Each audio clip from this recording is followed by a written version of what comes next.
가상 시나리오를 다시 한번 써보도록 하자. 당신 부부와 아이들은 지금 시어즈 백화점에서 당신이 부담할 수 있는 액수보다 더 비싼 가격이 붙어 있는 냉장고를 보고 있다. 당신은 그 냉장고가 너무나 갖고 싶다. 그것은 협상할 만한 가치가 있는 것인가? 만약 앞에서 물었던 세 가지 질문에 대해 모두 긍정적인 답변이 나왔다면 곧장 이를 밀고 나가는 것이 좋다. 하지만 어떻게 또 무슨 말이나 행동을 취해야 하는가? 경쟁 의식을 유발하라. 처음부터 자신을 너무 한정시켜서 규정을 짓지 말라. 즉, 당신을 냉장고를 사야 하는 사람으로만 강조하지 말라는 말이다. 다시 말해, 당신을 자신이 가지고 있는 돈을 팔려는 사람으로 생각하라. 그렇다면 당신의 돈은 팔려고 내놓은 상품이 되는 셈이다. 당신의 돈을 원하는 사람이 많으면 많을수록 당신 돈의 가치는 올라가게 된다. 당신 돈을 원하도록 경쟁심을 일으키는 방법은 아주 간단하다. 그 판매원에게 경쟁 관계에 있는 다른 판매점에서 유사한 모델을 더 낮은 가격으로 판매하고 있다고 은근히 기뜸해주면 된다. 경쟁 판매점들이 당신 돈을 간절히 원하는 사실은 순식간에 당신이 목적을 달성할 수 있는 힘을 준다. 같은 매장에 비치되어 있는 카탈로그를 훑어보라. 그 카탈로그의 어디엔가 똑같은 냉장고가 440달러에 26달러의 배달료를 덧붙인 가격으로 나와 있음을 볼 수 있을 것이다. 그 페이지를 판매원에게 보여주면서 협상을 시작하라. 필요를 충족시켜라. 아주 근원적인 의미에서 보면 협상이란 필요를 충족시키기 위한 것이다. 이상적인 협상은 거래를 마쳤을 때 양측 모두 이기거나 돈을 벌어야 한다. 판매원에게 당신의 필요에 대해서 예민하게 의식하도록 할 수 있는 몇 가지 방법이 있다. 우선 이렇게 물어보라. 이 모델의 색상이 몇 간이나 됩니까? 판매원의 말을 듣고 나서 당신은 놀란 듯 말한다. 그게 다입니까? 지금 여기에 있는 것 말고 다른 색상은 없다고요? 예, 그렇습니다. 그런데 어떤 색상을 원하십니까? 우리 집 부엌은 최신식으로 설계되었는데 여기 있는 색상은 아주 구식이거든요.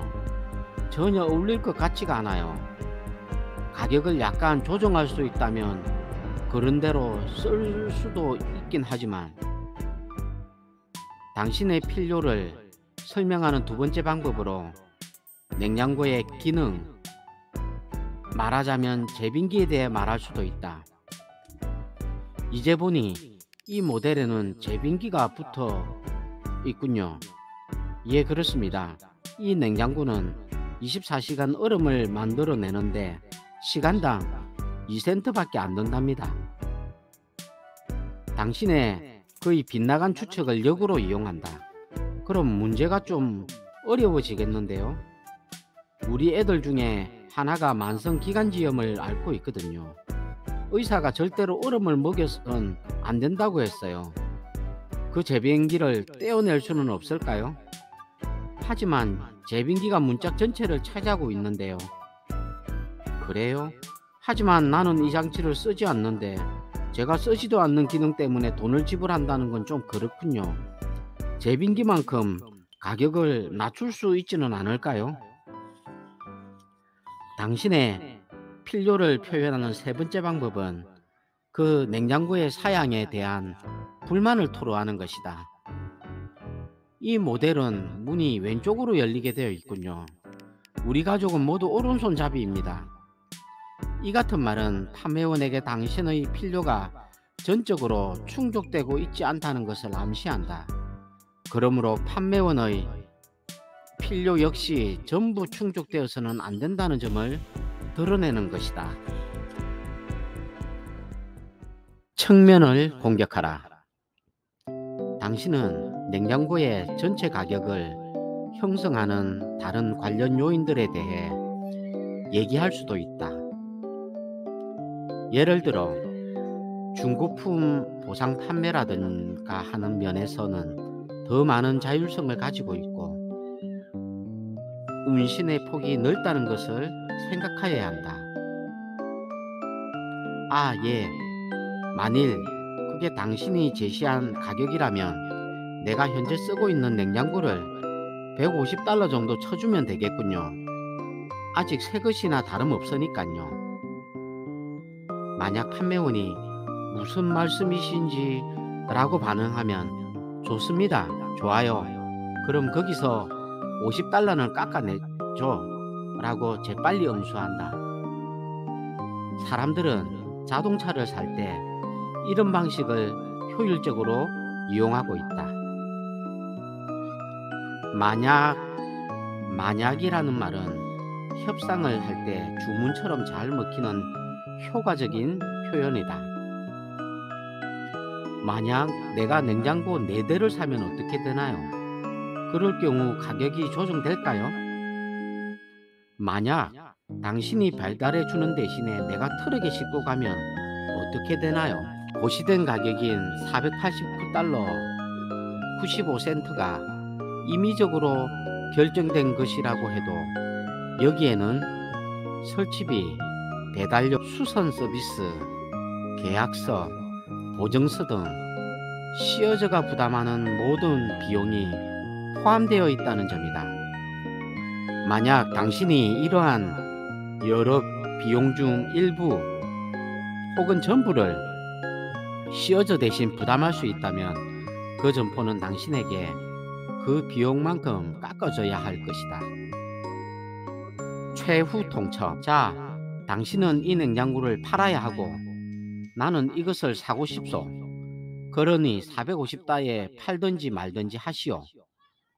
당신이 몸을 돌려 밖으로 걸어 나간다고 해서 그 판매원이 따라 나올까? 결코 그렇지 않다. 왜?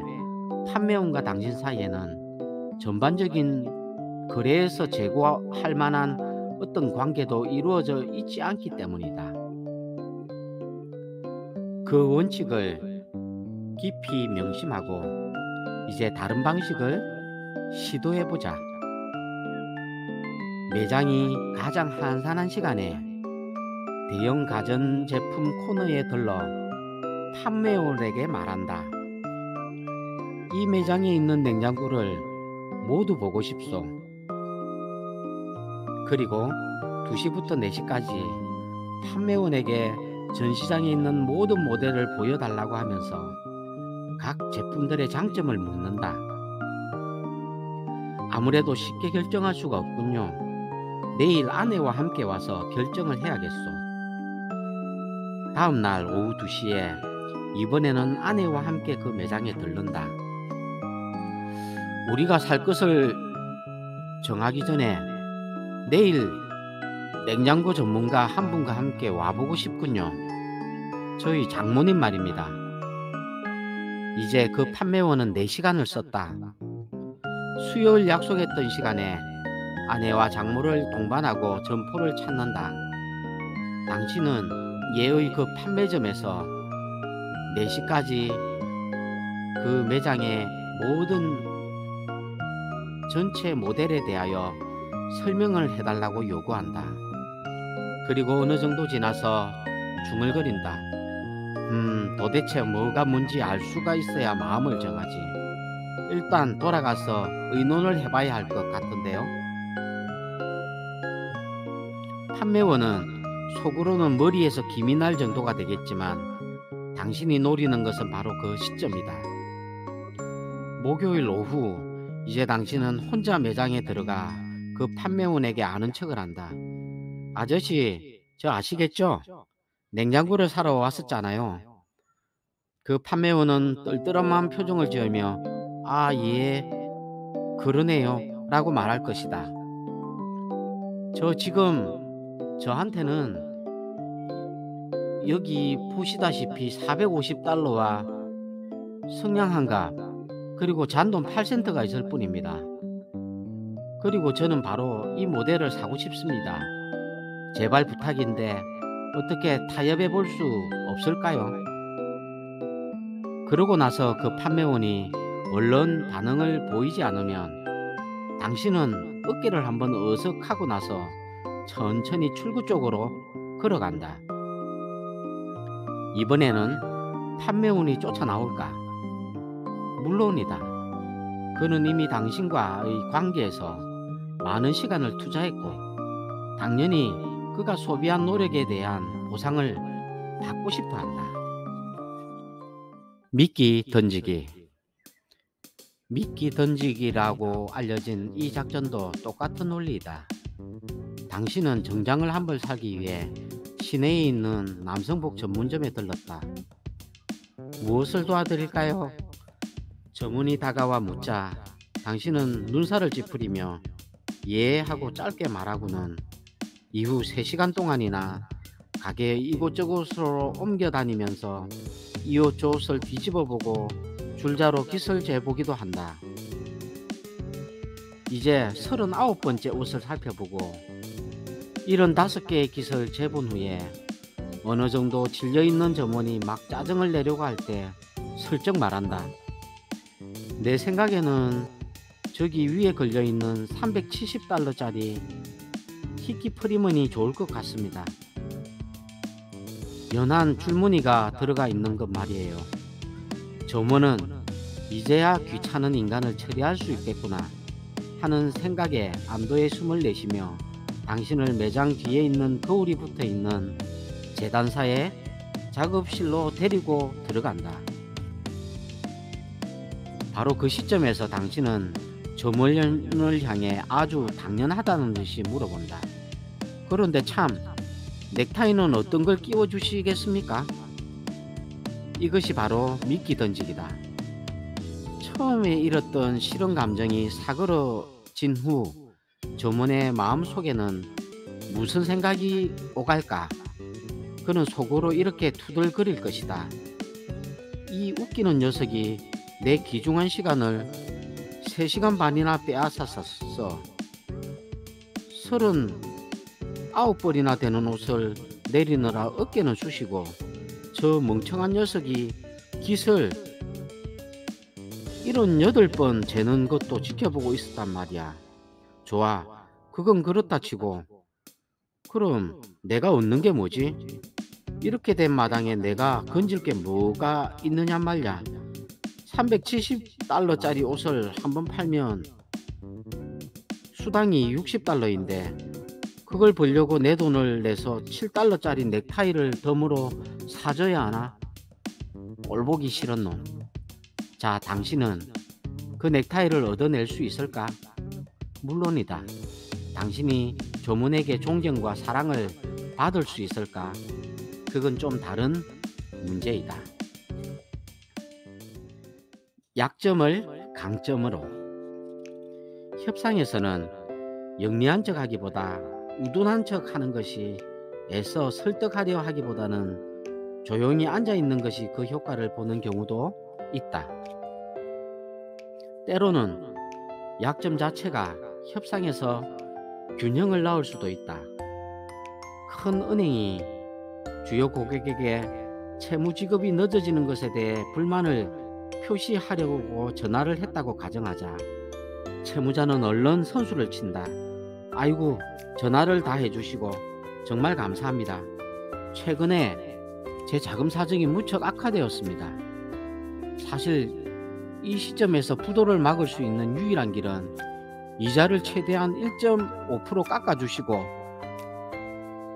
원금 상환을 최소한 1년 정도는 늦춰주는 수밖에 없습니다. 채무자가 처한 진퇴양난의 입장 자체가 채권자의 권리 집행력과 거래 능력을 약화시키는 것이다. 이해가 안 가는데요. 몇 년 전에 일본 항공사 대표들이 미국에서 온 많은 노련한 두뇌들과 거래를 할 때 이 책략을 사용하는 것을 보았다. 회사의 입장을 설명하는 것은 무척 힘든 일이었고 설명을 하는 데에만도 아침 8시부터 시작해서 무려 2시간 반이나 걸렸다. 마침내 불이 커지고 기대감과 자기 만족에 취해서 얼굴이 벌겋게 상기된 미국 측 주요 간부 한 사람이 무표정한 얼굴로 앉아있는 일본인을 바라보면서 말을 건넸다. 지금까지 설명해 드린 것에 대해 어떻게 생각하십니까? 한 일본인이 상냥하게 웃으면서 대답했다. 우리들은 이해가 안 가는데요. 그 임원의 얼굴에서 핏기가 가셨다. 무슨 말씀이시죠? 이해가 안 가다니요. 뭐가 이해가 안 간다는 말씀입니까? 그러자 또 다른 일본인이 역시 상냥하게 웃으며 대답했다. 전부 다요. 어디서부터 세 번째 일본인이 예의 바르게 미소를 지으며 이렇게 말을 했다. 이 방에 불이 꺼진 후부터요. 좋습니다. 우리가 뭘 어떻게 했으면 좋겠습니까? 그러자 일본 측 이사 3명 모두 입을 모아 말했다. 처음부터 다시 한번 설명해 주실 수 있겠습니까? 그 회사들이 요구했던 가격은 쓰레기통으로 들어간 것이다. 구독과 좋아요는 사랑입니다.